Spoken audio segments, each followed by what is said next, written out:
Hello everybody and welcome back to GMD Investments. I hate to say it, but potentially World War III could be just around the corner. US and China relations are growing steadily more tense as the days go on, and it's come to a point where even the director of the CIA is going to China to calm the situation down. For China, it's a competition to gain control and influence across the planet, and to achieve that outcome without resorting to military engagement.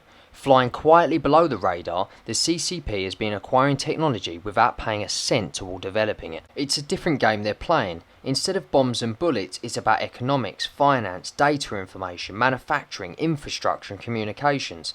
Control those fronts today and you can win without firing a shot. 3.7 million jobs vanished between 2001 and 2018 due to America's trade relationship with China. A staggering 33% job decline exceeded the rate of loss in the Great Depression. While the US have been fighting Iraq and Afghanistan for 2 decades and creating peace in Africa, Europe and the Middle East, the China have been busy waging their non-combat war, assembling an enormous cyber division, obtaining sophisticated weapons technology, constructing ports, islands and military bases, and using American investment to build its defense systems. The DF-26, which is a ballistic missile, 46 feet long, 44,000 pounds and built to carry both nuclear and conventional warheads, was designed to obliterate warheads. It has a range of 2,500 miles, so in order to deploy a carrier's bombers on a mission in the South China Sea, the carrier would have to come in a range of the DF-26, which means it would be fired at.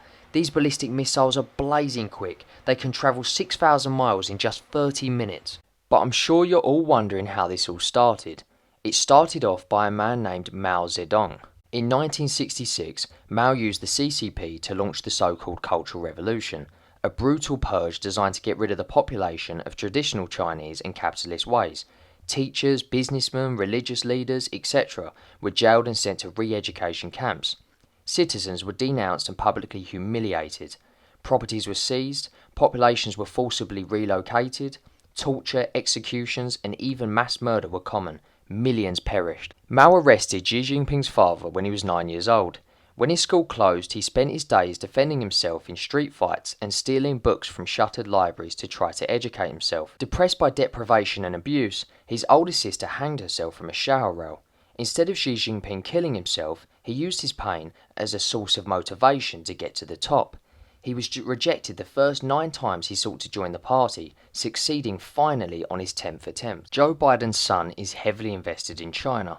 Any US president now or in the future needs to understand China is the friendliest enemy of them all, a country that will smile and come bearing gifts and then rob you blind.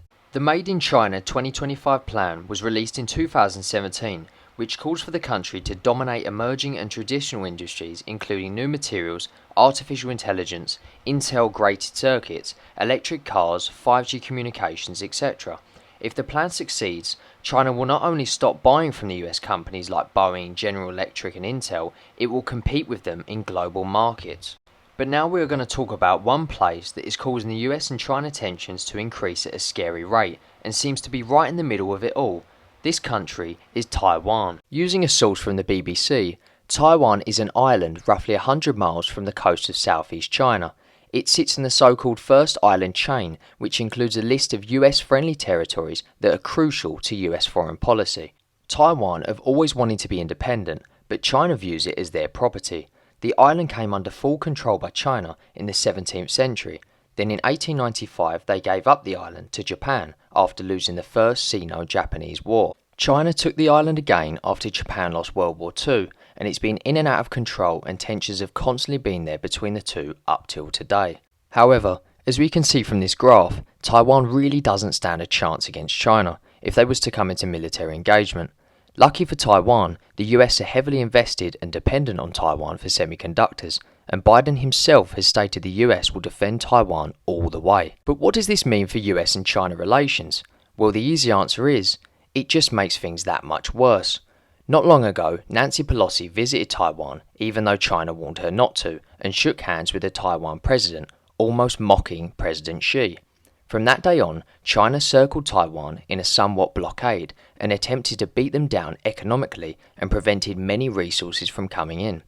President Xi responded to the Taiwan visit in saying, "Those who play with fire will perish by it." As this is an investment channel, I'm sure you're wondering in what this means for the markets going forward.